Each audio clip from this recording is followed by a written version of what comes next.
O comandante da Polícia Militar do Distrito Federal, Clepter Rosa Gonçalves, foi preso nesta manhã, sob suspeita de omissão, no 8 de janeiro. A Polícia Federal prendeu na manhã desta sexta-feira o comandante da Polícia Militar do Distrito Federal, Clepter Rosa Gonçalves. Também são alvos de mandado de prisão o ex-comandante Fábio Vieira, além de Paulo José Pereira Souza Bezerra, Marcelo Casimiro Rodrigues e Rafael Pereira Martins. Além das diligências, outros integrantes da cúpula da PM, à época do 8 de janeiro, foram denunciados pela Procuradoria-Geral da República sob suspeita de omissão no dia dos ataques aos prédios dos três poderes. A tropa liderada pelo Major Flávio Silvestre de Alencar também foi alvo durante a operação da PF. As investigações ainda apontam que o grupo estimulou e facilitou a entrada de bolsonaristas radicais no Congresso Nacional no dia 8. Segundo a PGR, a investigação constatou que havia profunda contaminação ideológica entre os oficiais da PM e do DF.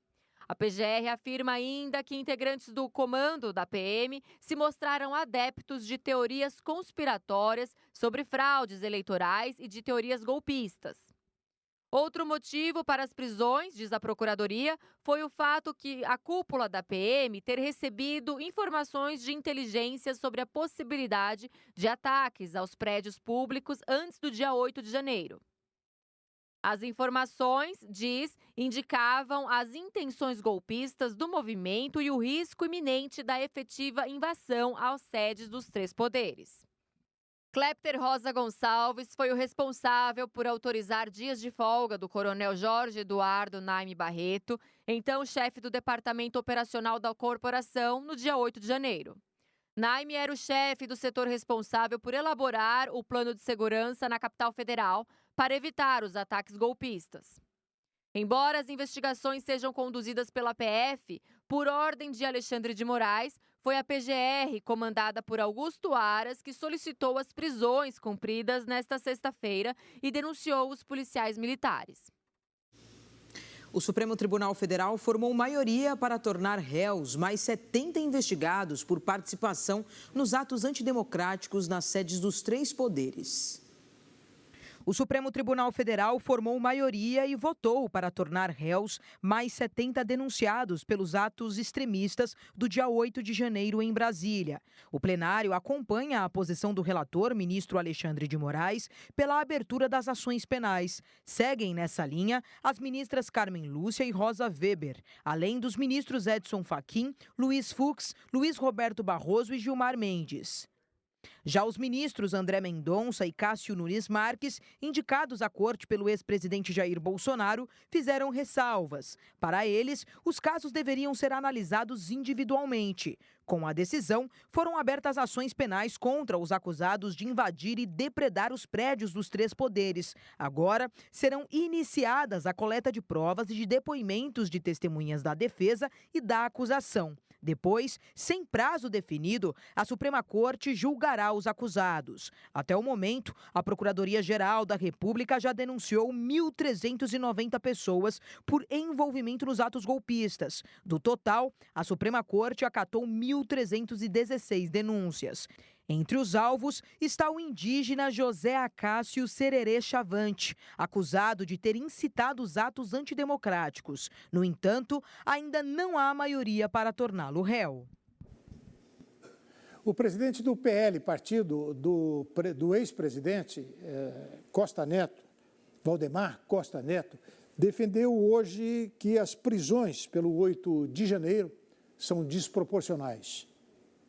O presidente do PL, Valdemar Costa Neto, chamou de desproporcionais as prisões decretadas contra aliados e apoiadores do ex-presidente Jair Bolsonaro, incluindo aqueles que participaram dos atos extremistas do 8 de janeiro, na Praça dos Três Poderes, em Brasília. Valdemar usa como exemplo as prisões de dois ex-ajudantes de ordens de Bolsonaro, Max Guilherme e Sérgio Cordeiro. Ambos foram presos em maio deste ano, junto com o tenente-coronel Mauro Cid. Eles trazem algum risco à nação, à sociedade? Claro que está errado invadir, quebrar qualquer propriedade, principalmente dos três poderes. Então, precisa ter essas punições mesmo, inclusive para quem já fez isso no passado. De qualquer maneira, precisa ser proporcional. Será que está sendo proporcional? É a pergunta que eu faço. As pessoas que estão lá receberam a mesma punição que outras pessoas que já invadiram o Congresso? Ao fim do vídeo, ele faz um apelo para deputados e senadores do PL e diz que fará de tudo para libertar os manifestantes que participaram do 8 de janeiro e foram presos, segundo ele, injustamente. Essa é a sua avaliação. Vamos saber separar o joio do trigo. Quem errou tem que pagar, mas quem só protestou e estava defendendo o Bolsonaro não pode continuar preso. A lei tem que ser cumprida. O presidente do Senado, Rodrigo Pacheco, afirmou nesta sexta-feira que vai reunir os 27 governadores no plenário para debater sobre a reforma tributária.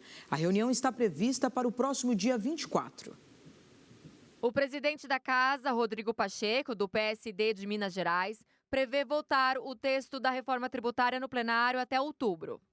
Os 27 governadores estaduais serão reunidos no plenário do Senado Federal no próximo dia 24, às 10 horas da manhã, para debater a reforma tributária. Pacheco confirmou a informação em evento na manhã desta sexta-feira.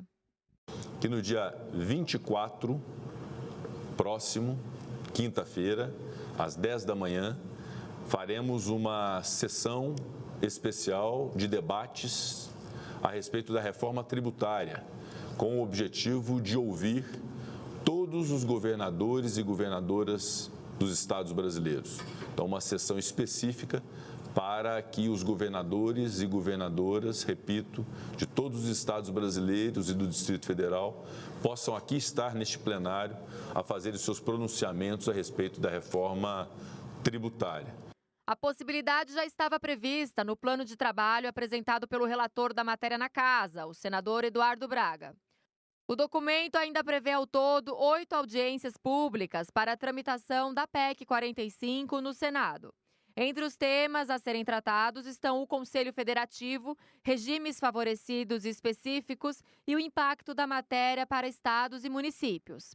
Haverá ainda audiências separadas para tratar o impacto da reforma para os setores da economia, indústria, serviços e agropecuária.